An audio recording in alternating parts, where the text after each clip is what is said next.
my bumpkins. Now planets, need I say more? They are super important, mostly because we live on one, and you wouldn't be here acting all chummy if they didn't exist. But all of the planets have names, and those names have to come from somewhere.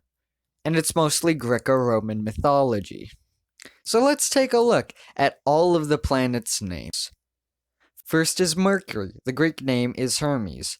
He is the god of basically anyone who travels on the roads, merchants, thieves, and public speakers for some unknown reason. His job was to guide dead souls and be the mailman for all celestial beings.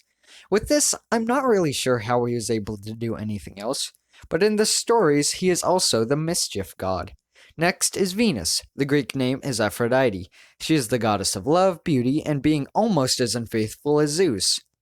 Almost. She was made in the ocean as the sea foam mixed with the cut-off penis of Uranos, also known as the first of a murder. Fun. She was married to Hephaestus in a lot of the stories, and she really hated him, so she had romances with Ares for a long time. Now, Earth is special because it's the only planet with life. Well, and the name comes from the Germanic word Eartha, which means earth.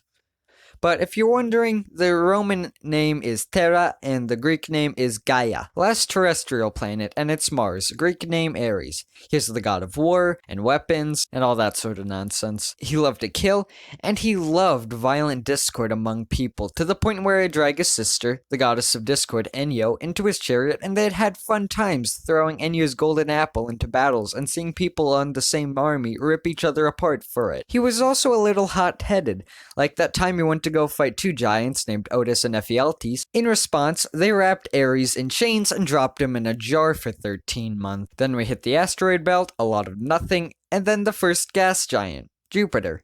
His Greek name is Zeus. Zeus is the god of the sky and the king of the gods. He is the most unfaithful person to ever be written about, real or not.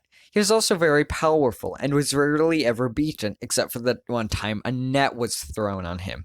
He also ate his first wife, the Titan Metis. He also was the dad of like half the characters in Greek mythology. Saturn is next, and there may be a mistaken translation from Greek to Roman here. See, Saturn was a good-natured ruler of Earth who loved farming. His quasi-Greek counterpart is Cronus, an evil tyrant who ate his own children and despised humans. They're just a bit different. Now we move on to the first ice giant, the Georgium Sidus, named after King George III of England, or Herschel, named after the person who discovered the planet, William Herschel. All jokes aside, the planet is named after Uranos, which is actually the Greek name this time. Cool. The Roman name is Caelus. He was the embodiment of the sky and was killed when his four sons, Hyperion, Iapetus, Creus, and Coeus, jumped on him, and then he was lobbed to death by Cronus with a sickle. Man, I just love Greek mythology.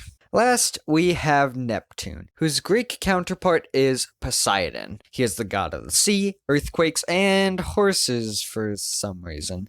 He has a lot of kids as well, and may or may not have had unsolicited relationships with Demeter when they were both horses. Okay, no more video, bye.